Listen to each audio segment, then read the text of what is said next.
कीर्तने करताय, कीर्तन या शब्दाचा अर्थ मी विचारतो.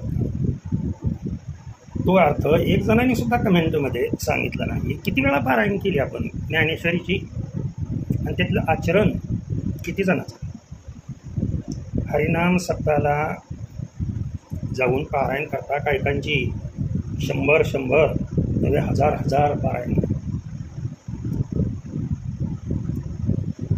मी अतिशय शांतपणाने विषय समजून सांगतो. तुमचा जो कन्सेप्ट आहे तो कन्सेप्ट तुमचा चुकीचा आहे. शब्दाचा जर आपल्याला अर्थ येत नसेल, जाऊ द्या. ज्ञानेश्वरीचं पारायण करताय, किर हा शब्द ज्ञानेश्वरीमध्ये गीतेमध्ये किती वेळा आला आहे आणि आला असेल तर कोणत्या अध्यायात आला आहे का नाही आला. अमृतानुभवमध्ये किर हा शब्द आलेला आहे का. आपण सब संतन दासी संत कबीरांचं वचन. ज्या संत जनाबाई होऊन गेल्या त्यांचं कोणीच ऐकलं नाही. माझ्या संत मुक्ताईचं कोणी ऐकलं नाही. माऊलींनी एवढं भाष्य केलं, त्यांच्या रूपाने ज्ञान उदयास आलं, नवे ब्रह्म उदयास आलं. त्यांच्या ज्ञानाची उकळ मुक्ताईचा अभंग मी काल अगोदरच्या व्हिडिओमध्ये म्हटला होता. शब्द पांडित्य गाजवून कीर्तन करू नका. कीर्तन या शब्दाचा अर्थ जर तुम्हाला येत नसेल तर आपण कीर्तन करण्यायोग्य नाही. कशासाठी लोकांकडून पैसे घेत आहे आपली योग्य. म्हणून मी अगोदरच्या व्हिडिओमध्ये सांगितलं, आपणाला कोणी 500 रुपये रोजाने सुद्धा ठेवणार नाही. ही तुमची माझी लायकी. आपण कोण त्या संतांच्या अक्षरामध्ये जो भाव आहे तो भाव आपल्या परीनं स्वतःच्या परीनं संसारिक गोष्टी वापरू. तुम्हाला त्याच्याशिवाय वेगळे दृष्टांत नाहीत का. ज्ञानेश्वरी दृष्टांताचा संचय आहे. दृष्टांत द्या पण त्याच्यासाठी आधार घ्या. तुम्ही दृष्टांत देऊ नका असं म्हणत नाही आहे. सिद्धांत पटण्यासाठी दृष्टांत द्यावाच लागतो, मग तो व्यवहारातला असू द्या कुठलाही असू द्या. परंतु विषय सोडला एका बाजूला, कीर्तन चाललं एका बाजूला, म्हणजे खरोखरच आपण कीर्तन करतोय का. हे प्रत्येकाने याचं चिंतन होणं. खरोखरच आपण जो मोबदला घेतो. मग अशा लोकांनी जे असे लोक बोगस पैसा घेतात, यांना कोणाला कोण डायबिटीजच्या गोळ्या खाते, कोण बीपीच्या गोळ्या खाते, आणि ती बी 20-20 वर्षाच्या पुढची कीर्तनकार, 60 वर्षाच्या 70 वर्षाच्या 100 वर्षाच्या कीर्तनकार. अरे मी आणखीन एक गोळी खात नाही.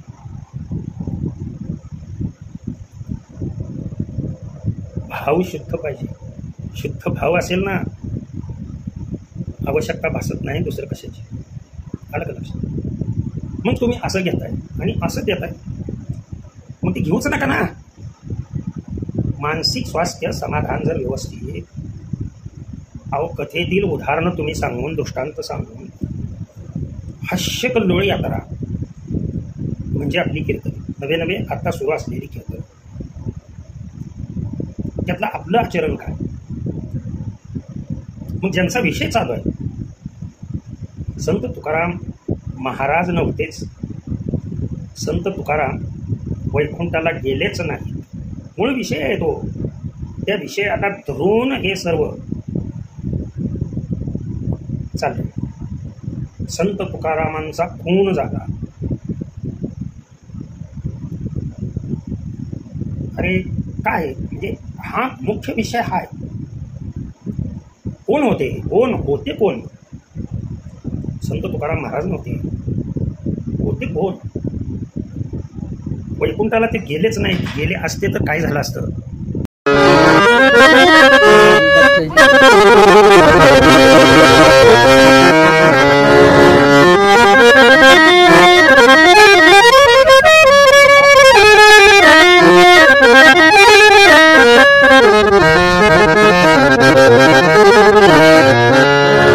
कथेतील बोलाचे बरं का, मागील कथेतील बोलाचे आचरणाचे धडे सत्व तत्व म्हणजे परमार्थिक सत्व, आणि हे परमार्थिक सत्व म्हणजे माझे संत तुकोबाराय, संत तुकाराम. आलं का लक्षात? संत तुकोबाराय 5वा वेद जन्माला आला. आलं का लक्षात तुमच्या? तुम्ही त्यांच्या अभंगाला 5वा वेद म्हणू नका. संत तुकोबाराय हेच 5वा वेद आहे. ते जन्माशी आले म्हणजे 5वा वेद. अगोदर 4 वेद तर आहेतच. ते जन्माशी आले म्हणजे 5वा वेदाचाच जन्म झाला. त्याच्याशिवाय ते म्हणतात का वेदाचा तो अर्थ आम्हासीची ठावा. चिंतन करा ना कुठल्याही. आणि हे सत्व, सत्य सत्व, परमार्थिक सत्व आलं जन्माला. हे सत्व जन्माला आल्यामुळं देवाचं महात्म्य, भगवंताचं अस्तित्व हे 6व्या वेदाच्या स्वरूपात अभंग रूपाने, अभंग म्हणतोय मी,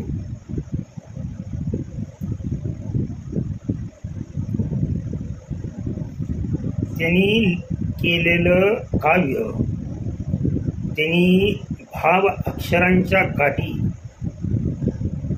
ब्रह्मज्ञानाने गोमटी अशी अक्षरं तुमच्या मनात येते.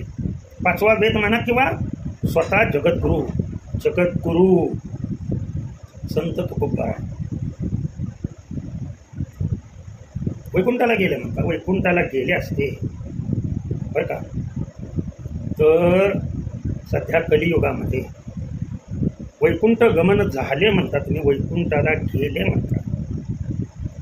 ते जर वैकुंठाला गेले असते ना, त्यांचं जर वैकुंठ गमन झालं असतं ना, तर आज या कलियुगामध्ये आपली आई, आपली बहीण, आपली मुलगी, आपली पत्नी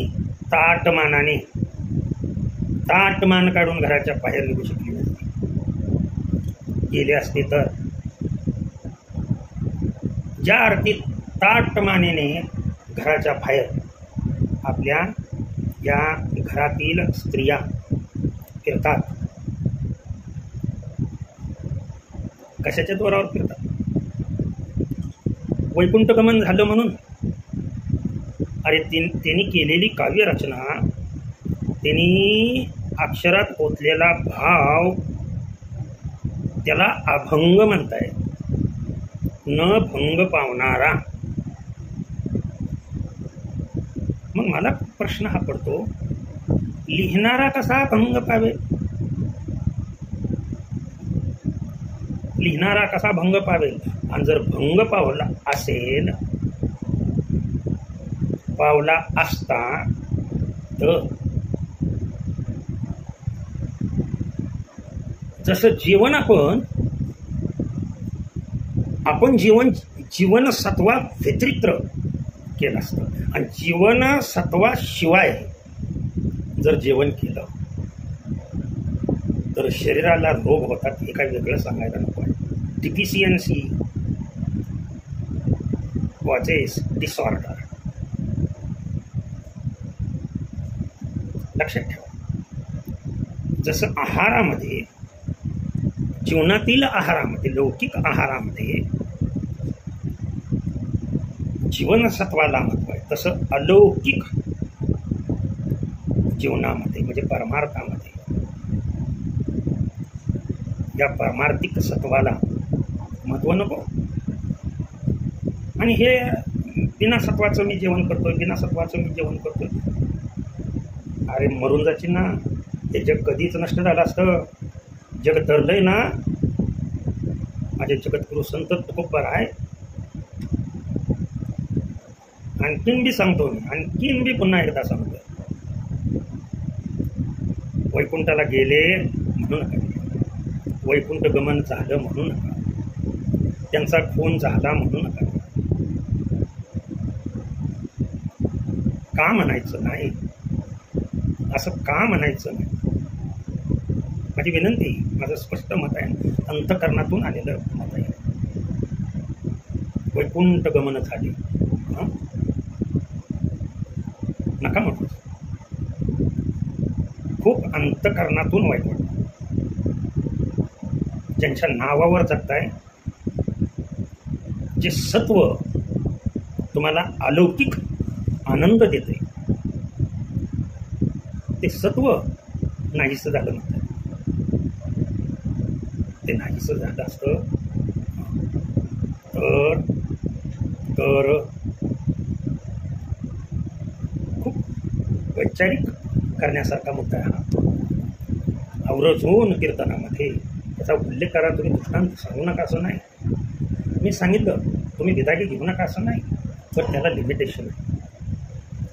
समोरच्याचं घर जाळून मी त्याला पाठीमागं उदाहरण देते म्हणून सगळे व्हिडिओ पहा. मी प्रत्येक मुद्दा तुमच्यापर्यंत आणून पोहोचवण्याचं काम करतो, whether it is a wrong or it is a right. ते माझं पर्टिक्युलरली मत आहे आणि ते मी आजमवले, अनुभवले. अनुभवाचे बोल आहे, शब्द पांडित्य नाही. तुम्ही किती अनुभव घेतला सांगा ना.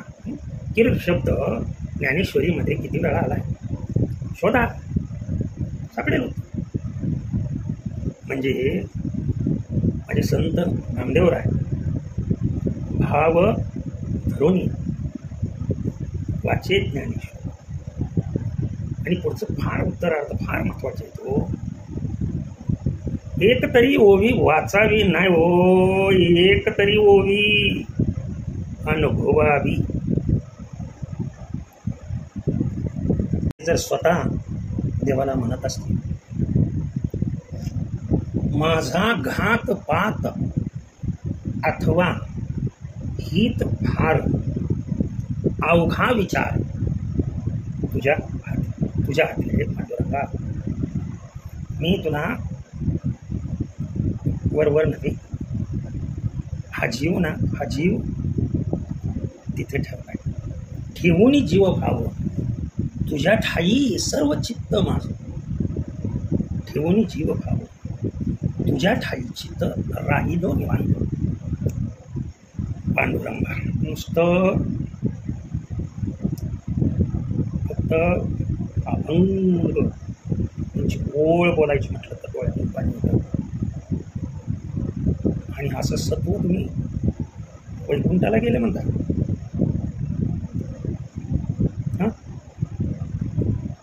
गेलेच नाहीत, कोण झालाच नाही, वैकुंठ गमन झालंच नाही. आणि महाराज नाहीतच, अगदी पुराव्यासह सांगितले. त्यांना महाराज म्हणू नका, कारण जे संत. पुन्हा एक महत्वाचा प्रश्न निर्माण होतो इथे, भक्त अगोदर का देव अगोदर? हवा अगोदर कोण?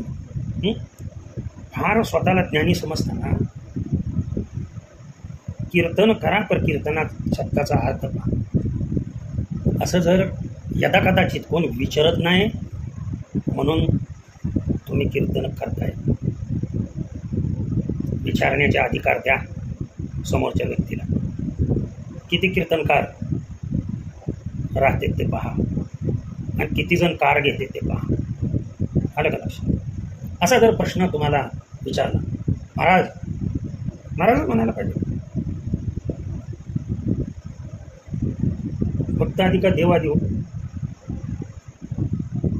साधा सोपा प्रश्न आहे, किरकोळ प्रश्न आहे. म्हणजे वारकरी संप्रदायामध्ये ज्याचं आयुष्य गेले त्याला सहज उत्तर आलं पाहिजे. अगोदर पहा, विचार करा. क्षणोक्षणी हाची करावा विचार.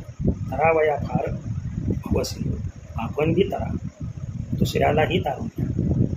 ही भवनदी तरुण जाण्यासाठी हे सत्व आहे, पारमार्थिक सत्व आहे. आलं का लक्षात? त्याला व्यवसाय करू नका. रामकृष्ण हरी विठ्ठल केशव. ओके. पुढचा भाग, पुढील विषय पुढच्या भागात.